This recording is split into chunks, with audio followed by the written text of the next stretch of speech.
Good morning all of you.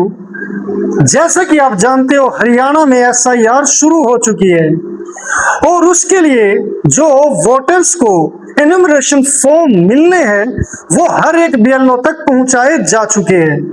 तो अब आप अपने एनुमरेशन फॉर्म अपने बीएलओ से ले सकते हो। आपको बीएलओ एनुमरेशन फॉर्म की 2 कॉपियां देगा। एक उसे आपको फिल करके वापस सबमिट करवानी है उसे, और दूसरी आपके पास एक रिसीविंग के तौर पर रहेगी। मगर दोस्तों, ये एनुमरेशन फॉर्म आपको रिसीव करने से पहले या बीएलओ के पास पहुंचने से पहले आपको कुछ बातों का ध्यान रखना चाहिए, और आप उस जानकारी के साथ जो मैं अब आपको बताने वाला हूं, अगर आप उस जानकारी के साथ जाओगे तो आपको जो काम 5-6 दिन में होगा वो आपका काम 5 मिनट में हो जाएगा। अदरवाइज हमें काफी सारी परेशानियों का सामना करना पड़ सकता है। तो दोस्तों, सबसे पहले हमें पता होना चाहिए कि हमारा बीएलओ कौन है। तो ये अगर आपको नहीं पता तो आपको इस लेक्चर में पता चल जाएगा कि आप अपने बीएलओ से संपर्क कैसे करें। फिर आपको पता होना चाहिए कि एनुमरेशन फॉर्म फिल करने के लिए आपको किस किस चीज की जरूरत होगी। तो इस लेक्चर में आपको इन चीजों का भी और फॉर्म को फिल करने का भी पता चलेगा। फिर आपको पता होना चाहिए कि बीएलओ के पास पहुंचने से पहले ही आपके पास कौन सी इंफॉर्मेशन हो जिससे आप अपने कीमती समय को बचा सको। तो आइए शुरुआत करते हैं उस फॉर्म के ड्राफ्ट के साथ। ये जो फॉर्म आपको बीएलओ से मिलेगा वो यहाँ पर भारतीय निर्वाचन आयोग की तरफ से गणना प्रपत्र जारी किया गया है, जिसे हम इन्यूमरेशन फॉर्म बोलते हैं। यहाँ पर उस फॉर्म पर स्टार्टिंग में आपकी डिटेल होती है, जैसे यहाँ पर आपका नाम होगा, आपके वोटर कार्ड नंबर होगा, आपका एड्रेस होगा, यहाँ पर आपकी कंस्टिट्यूएंसी से रिलेटेड डिटेल होंगी, यहाँ पर आपका फोटो होगा, और ये जो 2 कॉलम है यहाँ पर आपको भरना होगा 2002 का डाटा, यानी कि पिछले एसआईआर का डाटा। अब पिछला एसआईआर हर जगह एक टाइम पर नहीं हुआ, जैसे हम हरियाणा में देखते हैं यहाँ पर 2002 का डाटा भरना पड़ेगा, और जो स्टेट्स हैं उनके लिए अलग होगा। उसकी बात हम बाद में करेंगे। तो यहाँ पर आपको वो डाटा फिल करना होगा। तीसरे पर यहाँ पर जो ये कॉलम दिया है, यहाँ पर आपको जो 2026 में आपकी जो डिटेल्स है आपको वो फिल करनी होगी। तो यहाँ पर हमें ये फॉर्मेट मिलेगा। तो इस फॉर्म को फिल करने में आपको 3 चीजों की जरूरत पड़ेगी। एक तो यहाँ पर जो आपकी ये डिटेल है, तो यहाँ पर आपका रिसेंट फोटो चाहिए। दूसरी बात, यहाँ पर आपको 2000 यानी कि पिछले एसआईआर में जो आपका रिलेटिव है या आप खुद हो, आपको उस वोटर की यहाँ पर डिटेल फिल करनी है। और तीसरा, यहाँ पर आपको खुद की डिटेल जो 2026 में आपकी डिटेल है वो फिल करनी है। तो मैं सबसे पहले तो आपको यहाँ पर ये बता देता हूं। तो देखिए, यहाँ पर 2 कंडीशन हो सकती है। 2002 में चाहे तो आप वोटर थे या आप वोटर नहीं थे, ये 2 कंडीशन हो सकती है। चाहे तो आप वोटर थे या आप वोटर नहीं थे। अगर आप वोटर थे तो यहां पर आपको लास्ट एसआईआर में आपका खुद का डाटा चाहिए। ये कैसे निकलेगा ये मैं बताऊंगा, आप चिंता ना करें। और अगर आप वोटर नहीं थे तो आप फिर किसकी वोट वहां पर ढूंढे ताकि आप उससे रिलेट कर सको। देखिए, उसमें चाहे तो आप अपने फादर का नाम ढूंढ सकते हैं, या मदर का, या ग्रैंडफादर का, या ग्रैंड मदर का, इनमें से किसी का भी नाम ढूंढ सकते हो। अब मैं आपको बताऊंगा कि आप कैसे ये पता कर सकते हैं कि आपकी 2026 में क्या डिटेल्स है, आपका बीएलओ कौन है, और 2002 की लिस्ट से आप अपने रिलेटिव या अपनी खुद की डिटेल्स कैसे निकाल सकते हैं। उसके लिए ईसीआई वोटर्स ये इलेक्शन कमीशन ऑफ इंडिया की साइट है, ये सेफ एंड सिक्योर है। तो यहाँ पर ये गवर्नमेंट साइट है। ECI वोटर्स लिखोगे तो आपके सामने आएगी https://voters.eci.gov.in।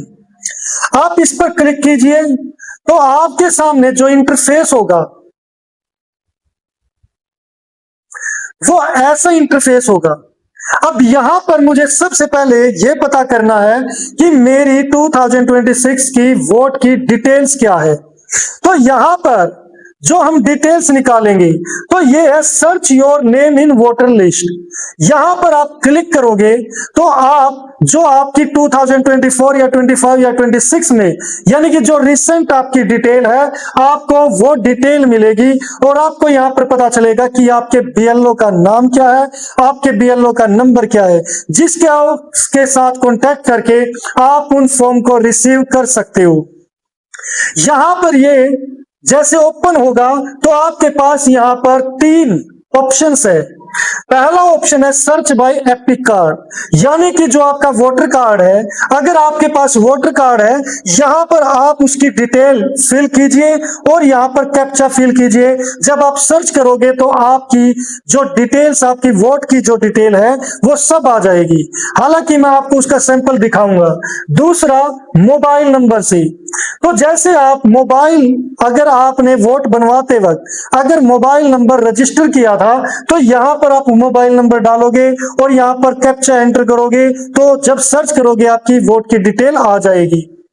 अगर आपने ना तो आपके पास वोटर आईडी है, ना ही आपने वहां पर मोबाइल रजिस्टर करवा रखा है, या फिर आप उस फोन नंबर को भूल गए, तो आप केवल इन डिटेल्स के साथ, यानी कि पहली डिटेल क्या है कि यहां पर आपको स्टेट का नाम भरना है, यहां पर लैंग्वेज, यहां पर आपको खुद का नाम, यहां पर आपको रिलेटिव का नाम, उसके बाद आपको यहां पर एज फिल करनी है, यहां पर आपको जेंडर बताना है कि मेल फीमेल हो, और यहां पर आपको डिस्ट्रिक्ट, आपको अपनी डिस्ट्रिक्ट फिल करनी है, और यहां पर आपको असेंबली, यानी कि आप किस असेंबली से बिलोंग करते हो उसको फिल करना है। यहां पर कैप्चा एंटर करोगे तो जब सर्च करोगे आपकी डिटेल आ जाएगी। तो मैंने यहां पर ये सारी डिटेल फिल कर दी है। अब इसके बाद हम जो कैप्चा होता है वो फिल करेंगे और सर्च करेंगे तो मेरी जो पूरी डिटेल है वोटर लिस्ट की, वोट की जो डिटेल्स है वो आपके सामने आ जाएगी। अब यहां पर हम कैप्चा फिल करेंगे।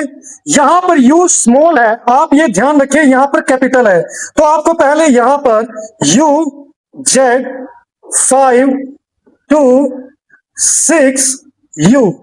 अब मैंने यहां पर ये कैप्चा फिल कर दिया और मैं अभी से सर्च कर रहा हूं।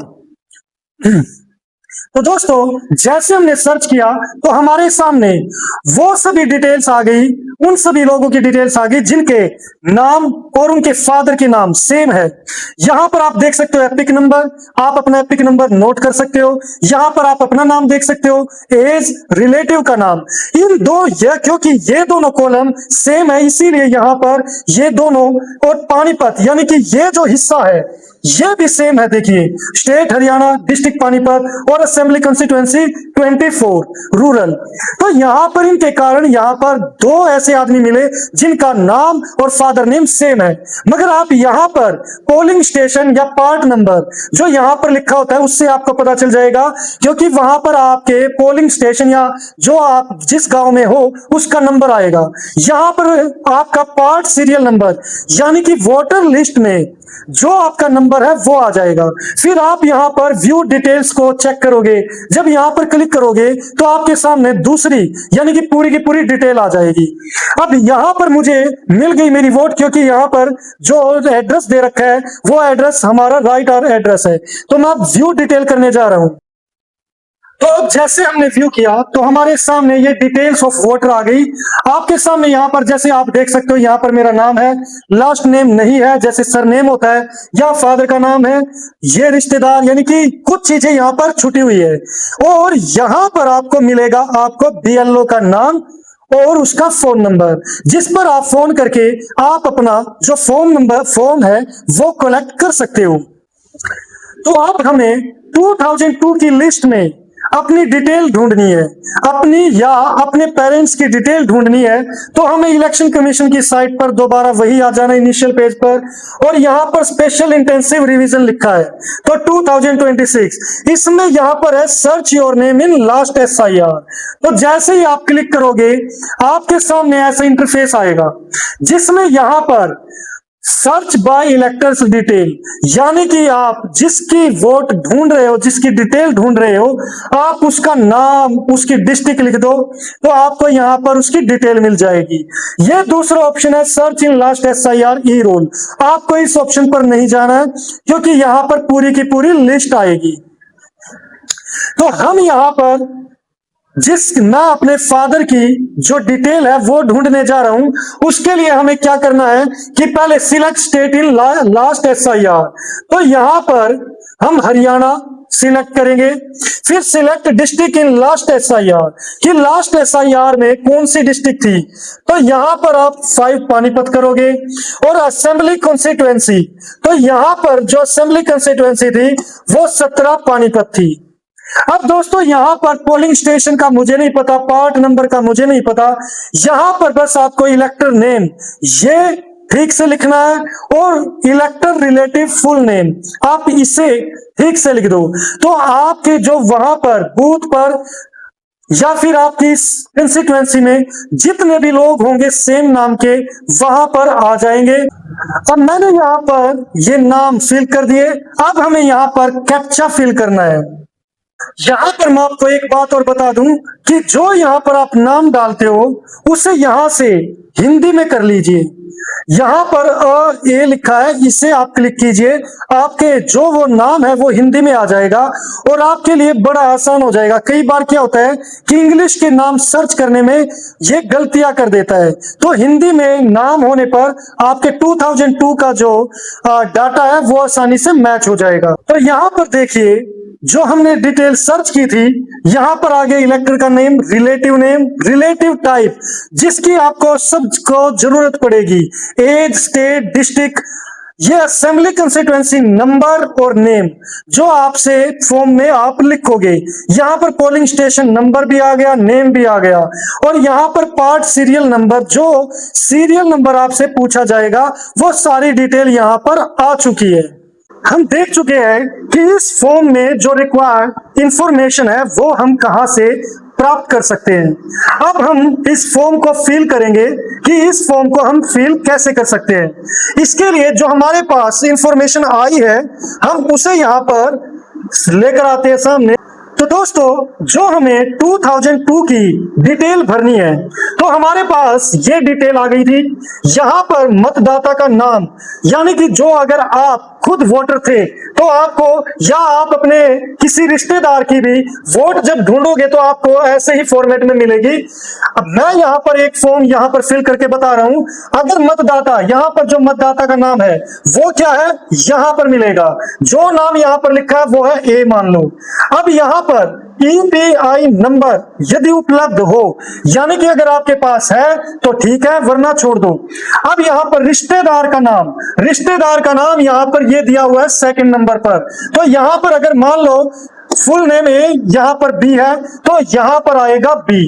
अब संबंध, तीस जो फोर्थ पर क्या है संबंध, यानी कि रिलेशन, तो यहां पर जो आपको रिलेशन मिलेगी वो आप यहां पर लिख सकते हो। फिर यहां पर स्टेट, डिस्ट्रिक्ट यहां पर ये दी है और स्टेट आपको यहां पर मिला हुआ है। अब विधानसभा निर्वाचन क्षेत्र का नाम, तो विधानसभा यहां पर नाम है तो ये पानीपत है तो आप पानीपत लिखोगे। अब यहां पर विधानसभा निर्वाचन क्षेत्र की संख्या ये 17 है, यहां पर आप 17 लिखोगे।